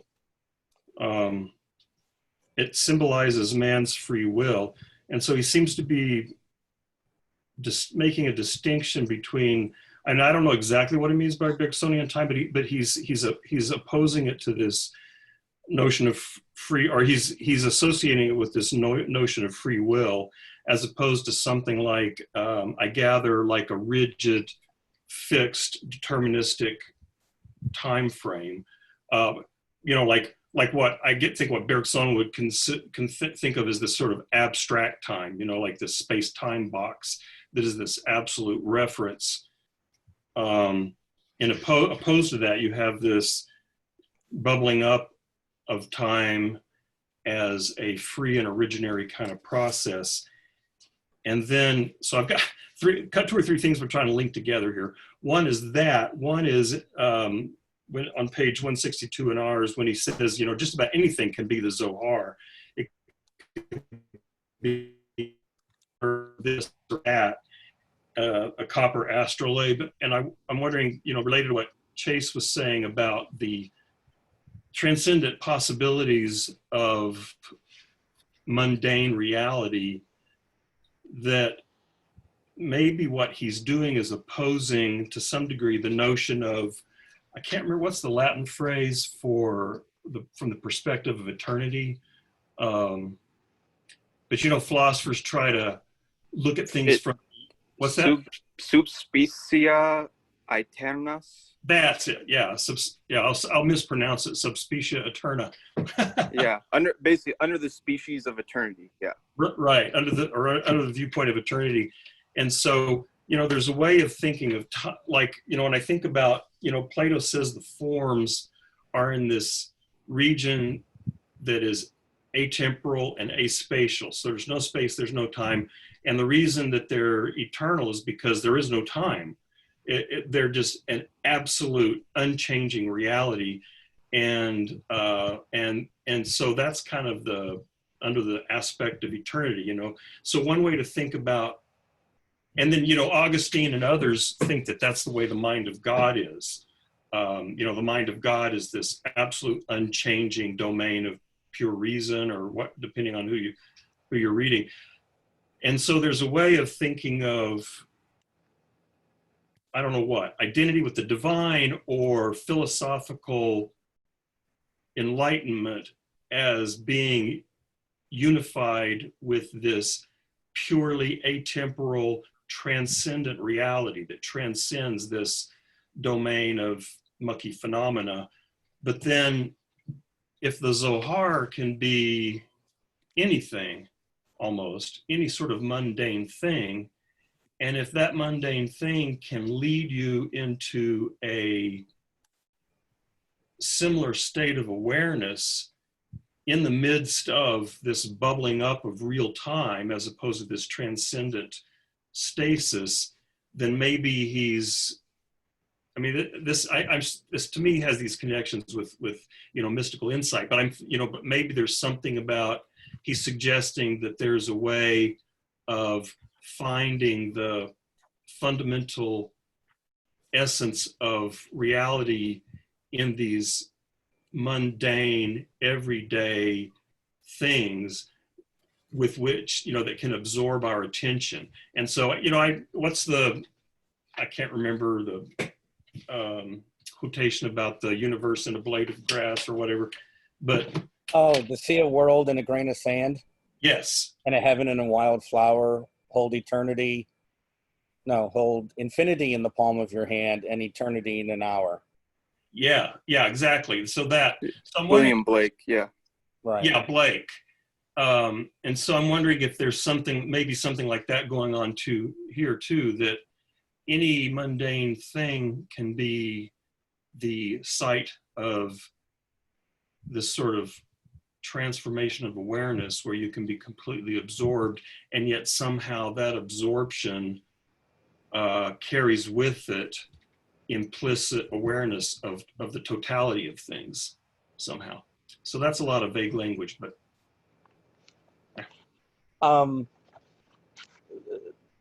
Nevin, when you were talking, I don't know why, but it prompted me to go back to another another collection of Borges writings that I have,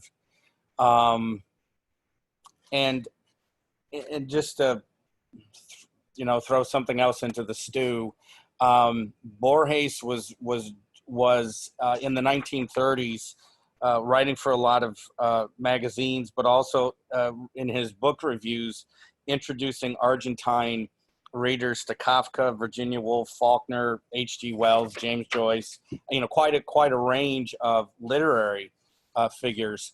And I don't know how I had forgotten this part of it, that in the 30s, at least some interpretations say Borges was developing a view of the world as chaos or a nightmare, and that Borges was tending to be more Gnostic, that the world wasn't produced by a god, but inferior demons. And so that would really, invert how he's looking at the world, right? Instead of being God's creation, it's an inferior reflection of inferior and malevolent beings.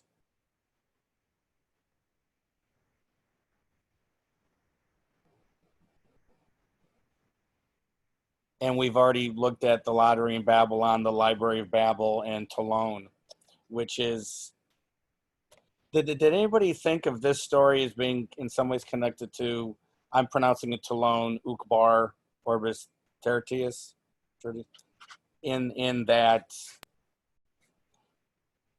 in Tolone it was taking over human society or human cultures. The Zahir here was taking over one person or individual persons one at a time. It definitely struck me, like while I was reading it, that these objects seemed very similar. The Zahir and I don't even remember what it was called in the Cologne reading, but I think I was more just kind of speculating when I was reading it that like this just seems to be like a type of object that that Borges just likes describing. But I think that you contextualized it in an interesting way.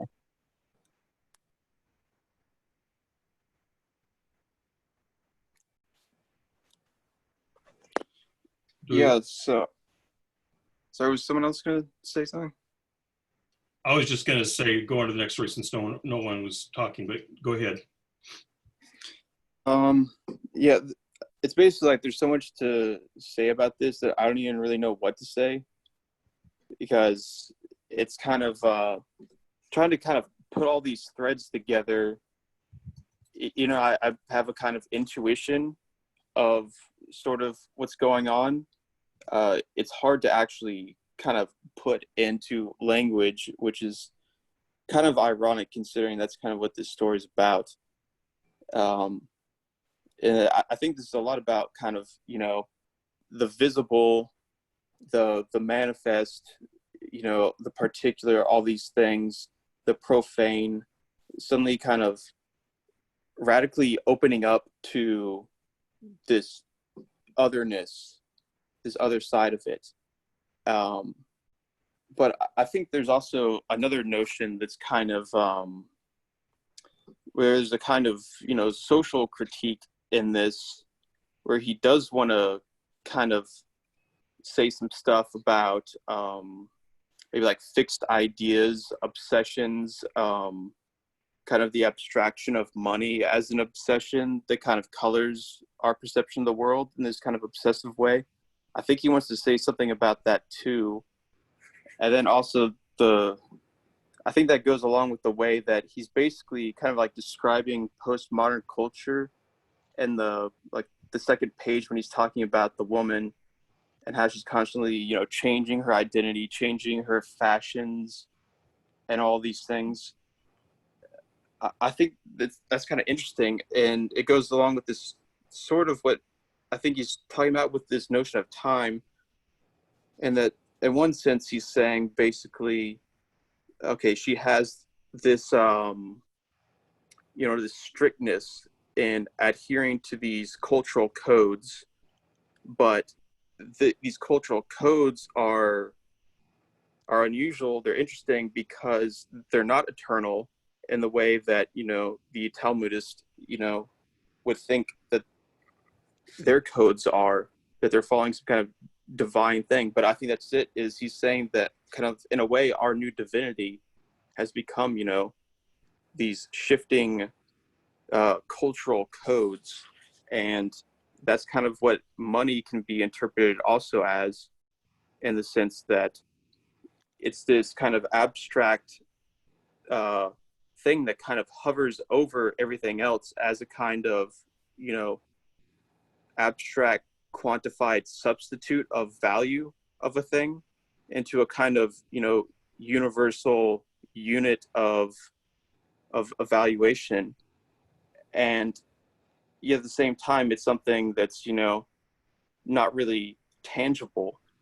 And it can be, it's kind of I'm trying to avoid using Deleuzian terminology, but you could kind of see it as something that is kind of detached from any particular and kind of hovers almost in this kind of platonic space where it can attach to anything from there.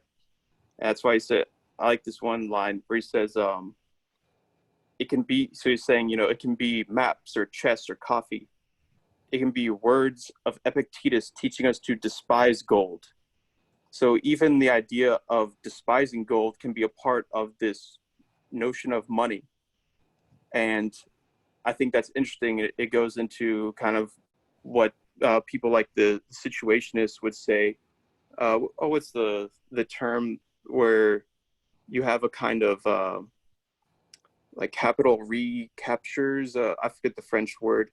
It kind of reincorporates basically its own criticisms into it, in the same way that you can go and buy a T-shirt of Che Guevara, you know, Che Guevara at Hot Topic or whatever, and you can, and that's kind of what's so kind of radical about this nature of capital and money in these things, is that it can incorporate anything, and yet is no kind of just one thing. It's just this idea, yet it's this idea that colors everything in our world. It's a kind of demoniacal influence that we see as like free will, but then also this freedom is a kind of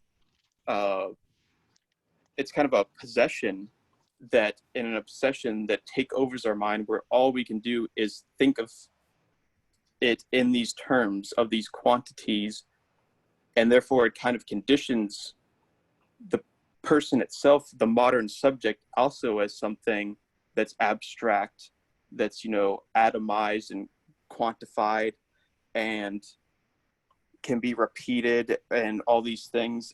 So I think that's a big part of this, and obviously I'm putting some of my own spin, I guess you could say, into this, but I think it's important not to just simply see it as this kind of critique thing, and to see that, okay, something can be that, but it can also open up to something that has potential to really be something that's kind of liberating us from, you know, the mere particularity or any kind of like one abstract way of codifying things.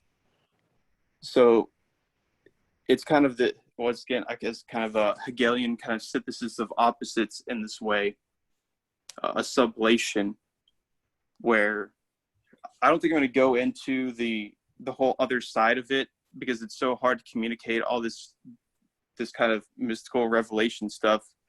But I would definitely check out that PDF eventually and read. It's basically like 2.5 pages where he talks about the kind of the Sufis, the Islamic mystics, and, you know, their practice of reciting these divine names, and kind of what he, and the way that he uses a lot of the names in this story, Borges, in order to really hint at those things.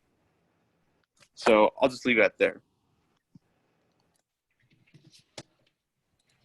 The point that I was trying to, I guess, highlight was with relation to, I guess, the fixation of like obsession with capital and obsession with being part of like the bourgeois, or following the trends. And I think he was using Clementina as like a personification of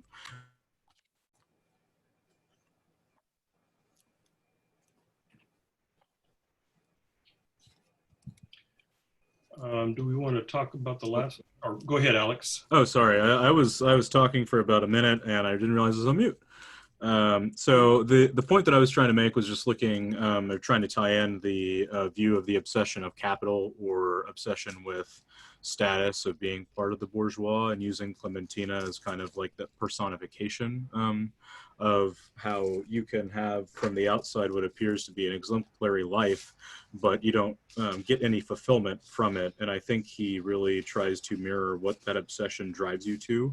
And to just kind of just to be incredibly short, I think that I like the idea of him trying to process his grief and use this as like his way of hiding the coin without necessarily trying to remember where he left it.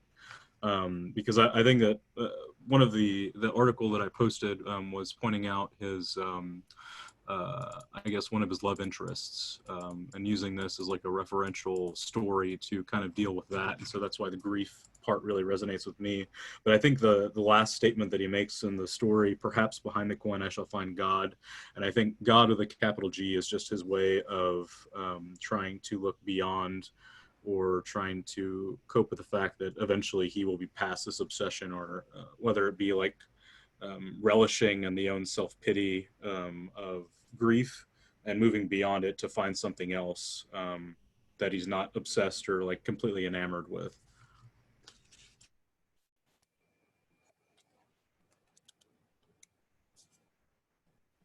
The waiting.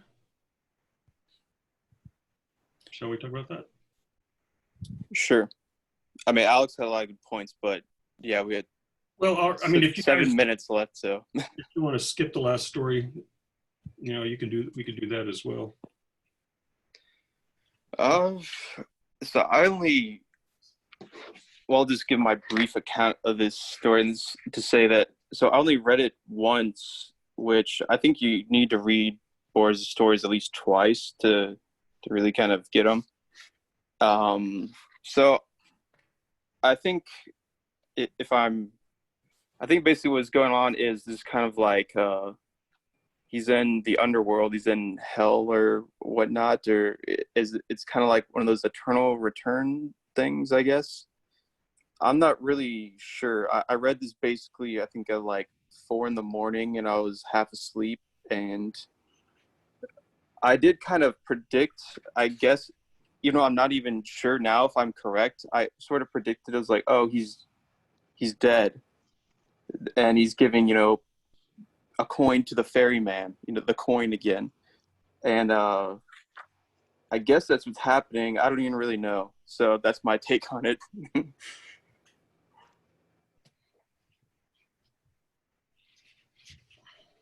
I have only one thing to say, and it's that the wallpaper that he had in his room of birds, red birds and vines, sounded really cool. And I've never heard of or seen anything like that. And then I liked when he died at the end. Those are the 2 parts. I honestly, I think the concept of him in hell is supported by the fact that he's, literally referencing Dante in this, and that it's kind of this man's like eternal cycle of, obviously he was obsessed with something in his life, and he's just waiting for this moment, more or less, to die, over and over again. So I don't know. I only read the story once, and I think that there's probably a lot more to unpack. But that's what I got from it at the very end, and then kind of reading into why he was referencing Dante, which he seems to really like to do, kind of cryptically and then very explicitly in different stories. Yeah, I think there's. Go ahead. Oh, sorry. Oh, okay. So I just want to say real quick that I think in some other parts of this book, in the what does he call them? The parables. He talks a lot about Dante's Inferno and whatnot.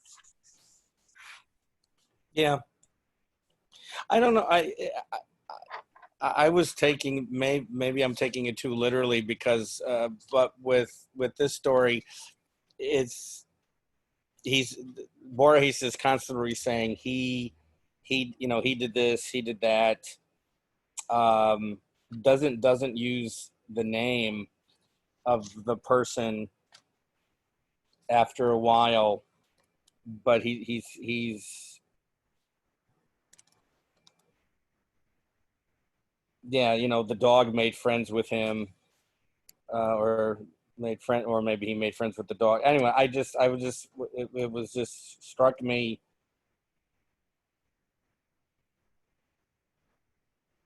He was very passive, wasn't he? Even though he went out to the movies and things like that, it seemed like he I mean, and look at the way the story is titled, "The Waiting." I mean, he's not surprised. I mean, he might be surprised that at the exact time that the strangers, I mean, doesn't he call them the strangers? The presence of strange people, not the noise of the door when they opened it, woke him.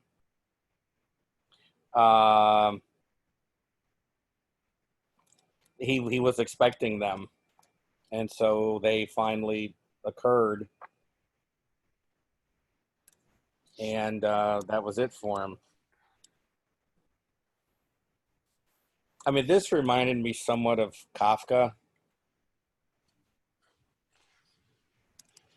It reminded me of the theologians, the story of the two kind of theologians dying and realizing what they're saying, because he calls himself the Yari, but also knows that the one who's going to kill him is the Yari, which makes me think that their identity might be one and the same, and that his obsession kind of with this death can only be resolved by the death, you know. And so there's this idea that he is kind of creating this paranoia himself, and that maybe it is him who kills himself in some sense by being so obsessed with it, by not being able to live his life without it, and essentially just wanting to dream, you know, wanting to be in this dream of imagining it because that's better than the reality of it happening, and then himself breaking him out of that by killing him was kind of my understanding. And I feel like all three of these kind of deal with this unclear, I mean, most of Borges' stories do, but deal with this unclear identity, you know, kind of your relationship with yourself, how that affects you, and how to deal with that, you know, how to be redeemed in a sense, or how to have an end, or, you know, live a meaningful life, and how it has so much to do with yourself and your own identity, and then creating other identities surrounding that, but mainly just to have a reflection to kind of define yourself more. And Yeah, I like that interpretation. So this reminds me also a lot of The Secret Miracle, when, you know, that time freezes and basically, you know, experiences a year in order to write the story and then dies. And that it reminds me of the work of this one guy, Anthony Peake. I don't really recommend him because he's kind of ridiculous, like this new age guy, but he has an idea that's at least interesting as a thought experiment. I don't really believe it at all, but so he talks about how when you die, your brain releases glutamate, which slows down time for you, you know, in terms of subjective perception. And his theory is that it slows down time to an almost infinite amount, and that you re-experience all the possibilities of your life in, you know, that quarter of a second in which your brain is dying. And he has a whole bunch of kind of wacky theories to go along with that. But I think we could use that maybe as just like a kind of thought experiment to think that maybe something like that is going on, in the sense that he's kind of re-experiencing some kind of, it's like he already knows, obviously, what's happened and what's going to happen, and that he's kind of doomed to relive this, and then he's just waiting around. And part of like the imagery that I'm getting is that he's just reliving the same episode of him killing himself over and over again. Like he's dreaming a dream that he's already lived, and he's just perpetually, like, as soon as he dies, he goes back to the ferry to pay the ferryman to go back into hell, and then is just basically waiting to die over and over because he's already committed suicide. Because he already knows where the gun is. He already knows that the men that are in there are going to kill him. Wow, that blew my mind.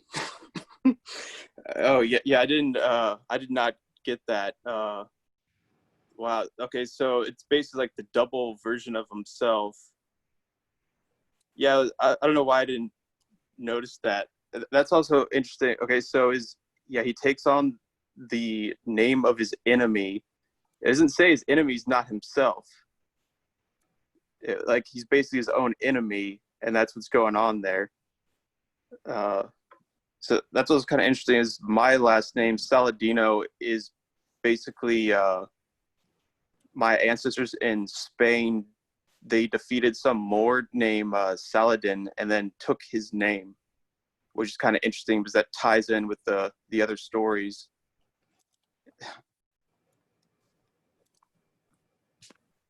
I think the most profound point in this story is that the last name of the character is the same as the woman in the previous story, except with an I on the end. That was a joke. I don't have any idea if there's any relation there at all. So the passage that I found particularly fascinating, that seems to not have much connection with anything, is on the second to the last page, 167 in this edition. It's like 1, 2, 3, 4, 5 and 6 paragraphs from the end. It's right after he said, it's possible that Valari had already died, and then maybe this is a dream. And then a little further down, he says,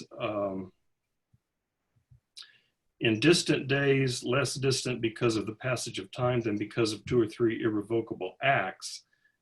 I don't know what that means. He had desired many things with an unscrupulous passion. This powerful will, which had moved the hatred of men and the love of some women, no longer wanted any particular thing. It only wanted to endure, not to come to an end. And then in the next paragraph, he's he's hanging out with the dog, and he says, Valari tried to live in this simple present with no memories of anticipation. The former mattered less to him than the latter. In an obscure way, he thought he could see the past as the stuff time is made of. For that reason, time immediately turns into the past. His weariness one day was like a feeling of contentment. In moments like this, he was not much more complex than the dog. I don't actually know how any of that fits with the story, but it sounds to me very similar to what he described in the previous story. This state of, like that business about time being made up of the past sounds at least similar to Bergsonian time, and the past kind of welling up into the future, which is yet indeterminate. And he's sort of completely captured in this simple present with no memories or anticipation.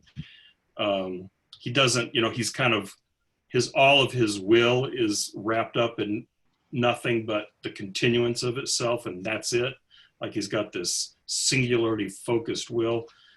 So again, I don't know how that connects to the rest of the story, but it just seemed to be a pretty close connection with the previous story.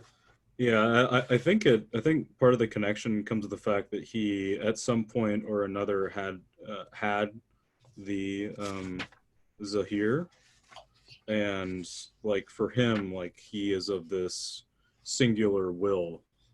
That's really, I don't really have much more than that. But I mean, one of the things that pointed out to me was on 165, in the very beginning of the story, from his seat, the cabman returned one of the coins to him, a 20 centavo piece, which had been in his pocket since that night from the hotel at the Mellow.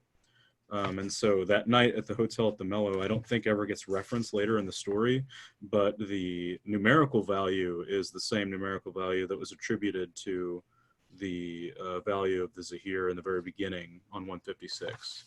So I think that's part of that connection, is that obviously he was possessed by something or was obsessed by something, and I couldn't really find anything that explicitly made that connection as to what he was obsessed with, other than, I guess, waiting to die. I don't know. So, okay, I think one interpretation could be that maybe in this sense, the Zahir and this notion of time is kind of this, so I think it's Frederick Jameson who says that, the postmodern basically conception of temporality is this kind of just endless present this simple, bare present, and that we can't synthesize narratives and time anymore, except in this very kind of slapdash, like pastiche of things. And I think possibly this could be that he's so kind of just ingrained in this simple present and this kind of, flow of, duration in a sense, that, and through just this continuance, he can't see a kind of future discontinuity in the place of basically that he's going to have to die, and that maybe this younger person is the way of saying that, the old has to die so that the new can come into existence. And in a way that they're kind of the same person, and maybe they're the same kind of life force, I guess, Elan Vital, but that he's, by kind of just enduring in this simple way, that there's going to be a kind of natural death to whatever is enduring in duration. And so by kind of like sticking only to the present, he has no real future. He can only just endure and wait in the present. And therefore there's this kind of limitation, I guess, to his temporal being. And the person that kills him, that yet has his name, is something of a kind of like a future version of him, I guess you could say.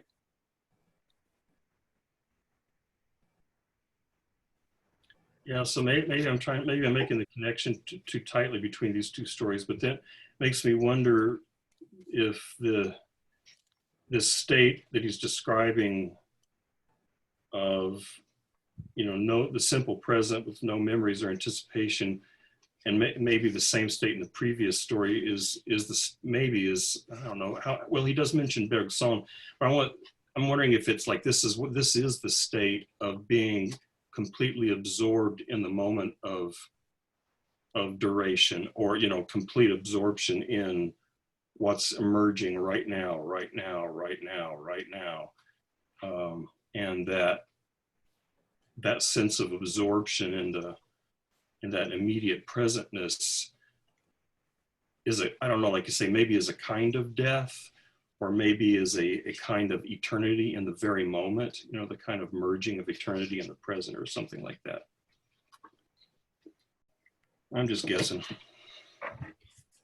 Yeah, so I was thinking possibly you could, so Deleuze's idea of the death drive is that there's kind of like multiple levels of the self or whatnot, kind of a multiplicity of these small selves, I guess, on one level. And he says basically that this, Freud's notion of the death drive, in a way, is those cells trying to basically get themselves out of existence to make way for something new, so that it's kind of this way of opening up to the future. I'm not describing this very well based off, you guys look confused, but I'm confused too. But I think you could see it as something like that. But I think if he's saying that, I think to a certain degree he's misunderstanding what Bergson is saying, in that, so when he does reference Bergson in the Zahir, he associates it with free will, and I think that makes more sense with Bergson. So I was actually I was reading Bergson yesterday, and I was trying to actually practice the intuition thing that he talks about, and I was kind of able to do it. It's interesting. So if you just like hold yourself in this like tension of being able to just like see yourself as ready to do anything, like this attention to your body's capacity to spring forth at any second, and this just attune it to this cutting into the future of the present. It's I definitely see how it's kind of an attunement to the freedom and the openness of the future that's coming into existence in the present. But here it seems like it's much more talking about a kind of bare present, and that there's a kind of a kind of lack of life to it, because it's really almost, in a sense, kind of out of duration, in the sense that duration would be a kind of trans-temporal thing, in the sense that it's moving across these different registers of time, the future, the present, and the past, that it's kind of a dynamic relation with those, where here it seems like the problem is that there is no dynamic relation with those, and that he's just like this one bare self that just eventually is going to go out of existence, because, well, ultimately he really is in time. So that's how it works.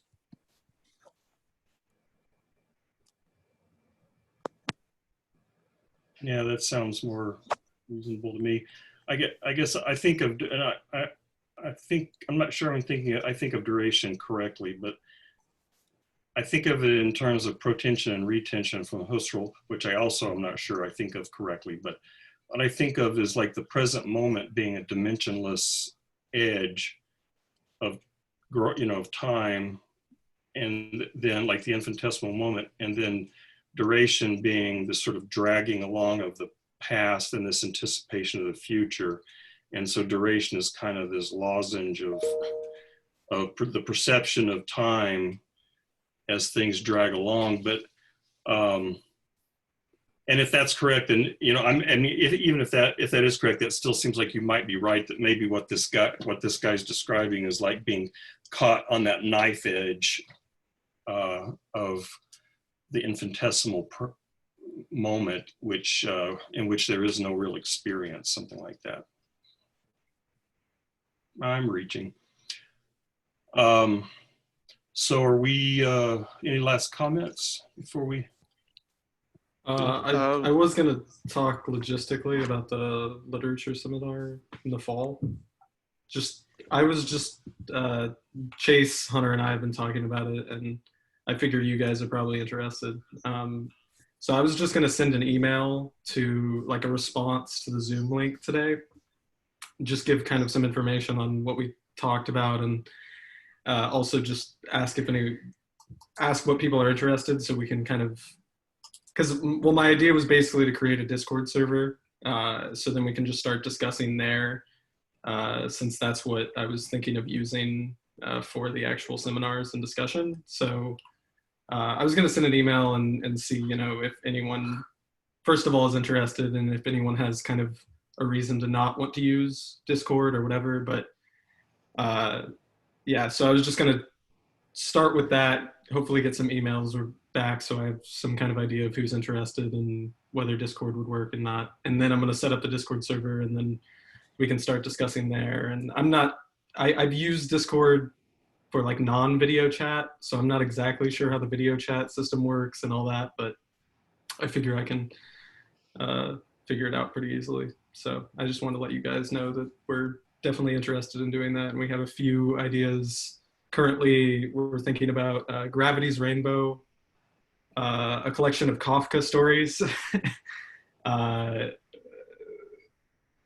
Book of Leaves? House of Leaves. House of Leaves. And I think that's all we have right now. But his Disgrace. Oh, and Disgrace, yeah. Who wrote House of Leaves?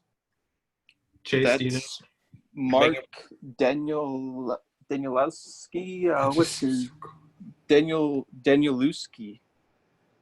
I'm probably mispronouncing that, but yeah. So I guess we can send, or Travis, you want to send the email, but so also in for the Schelling seminar, I wanted to say, so the first, it would basically be two books. So one is the one on freedom.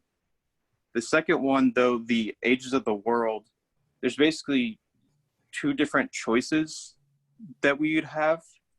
And So one of them is, so the Ages of the World, it's basically, he has multiple drafts of it, Schelling did. It was never complete, but I mean, it sounds like a really good text, but so one version is the longest and with the most content, I guess. There's that option, which is about the same length as this other one, but this other one is the second version, and it has a 100-page Zizek commentary with it. So I think my plan, at least if we pick that one, we would read that commentary also with it. So that would be part of the reading. So I'm down to do either one, but I just wanted to let you guys know that basically it would be something we'd have to choose to figure out whether we wanted to just read the longer version of the actual of the Ages of the World itself written by Schelling, or if we wanted to read the smaller version that also had the Zizek commentary with it. Wait, All that's going to be put into an email. Yeah. Great.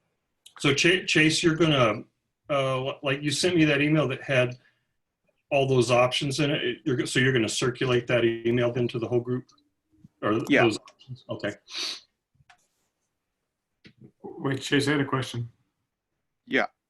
So you said, so we're going to pick between one of the two books and do that book. I think that Chase wants to do wants to do two books, but the second one has two versions. We have to pick. Oh yeah. Then yeah, I get that. But Correct. Yeah. so that you said that second version has the 100-page commentary. Yeah. You said that was smaller in some sense, or is it just? Yeah. So the first option, I guess I'll call it, that's the third draft of the Ages of the World. That's the longest version, and so there's an introduction by the translator that looks pretty decent, but it's not very long at all. And that one, I think, is about, if you take out the German English glossary or whatever is in the back there, it's something like 160 pages, and that's just that text.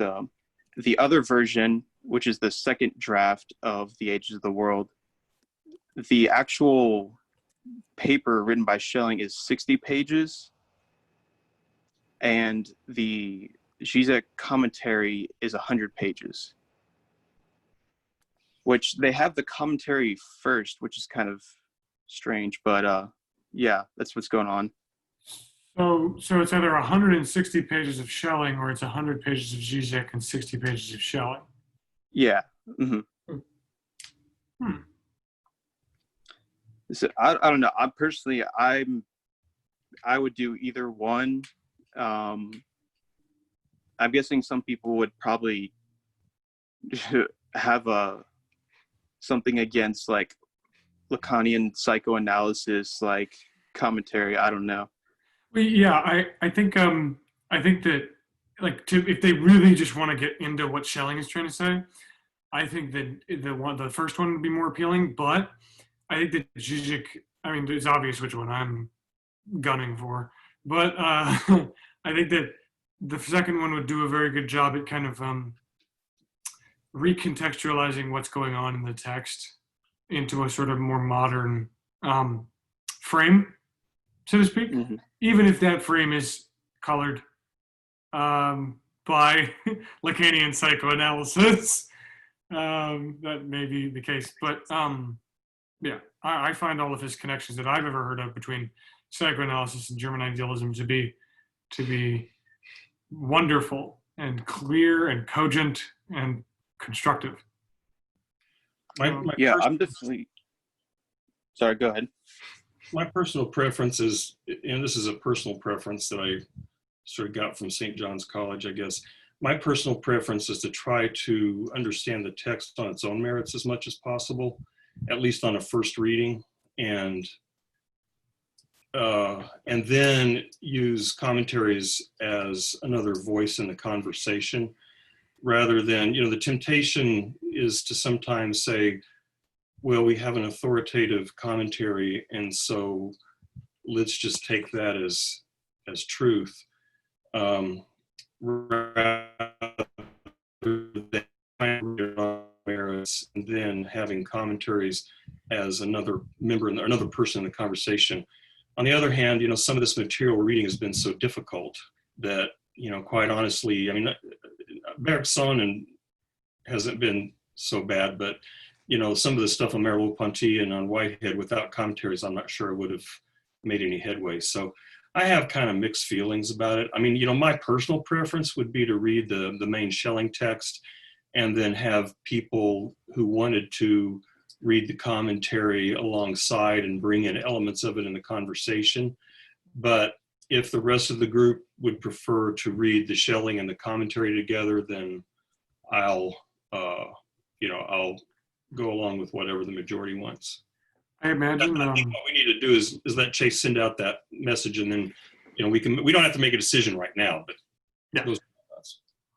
I actually, frankly, I tend to agree. What I think would be ideal, honestly, based on, like, you said it before, it's best to, like, what was Nietzsche trying to say? Then we can figure, and I agree, if it's somebody's first introduction to Schelling ever, then it's just like, it's whatever Zizek is saying is the gospel, to some extent, to some small extent, at least while it's novel and naive and new.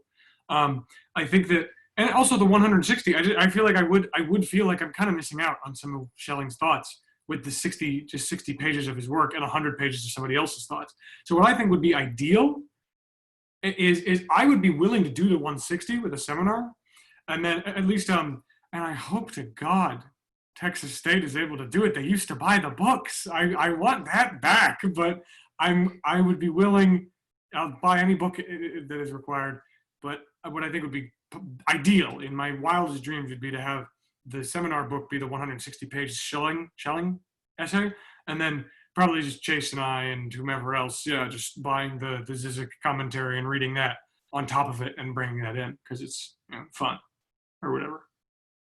I mean, that's kind of my preference, but again, I'm willing to bow to the wish of the majority. This is not a, I mean, it started off as totalitarian, but it's not totalitarian anymore because you guys are taking a strong role in it, which I think is great. I think it's fabulous that you guys are taking ownership. With regard to paying, I did ask Craig about that this week. This is just an email. Nobody really talks by voice anymore except for Zoom. And he actually said that, yeah, more oligarchy, I guess that's right. He said that he would be willing to pay. Apparently what happened in the summer was, I think the funds come out of some discretionary budget, and they just tend to run out of money at the end of the fiscal year. And I think what happened is in the summer, Camry was worried that the department's discretionary funds were going to get tapped out. And so she didn't want to spend that money. But Craig, when I asked him just this last week on email, he said, yeah, the department would be willing to pay. And I asked him, I was asking him both about the philosophy and the literature. And I explained to him that you guys were going to be managing the literature seminar on your own, but the way he phrased the email, it sounded like he would be willing to try to purchase both. I don't know. I guess there's a couple of unknowns here. One is how many books would that be? Because at least in the philosophy seminar, I'm planning on, once we decide on what the texts are, I'm planning on inviting everyone in the department again. All the philosophy undergrads and grads and anybody else that you or anybody else wants to invite. And so it would depend on if, I don't know whether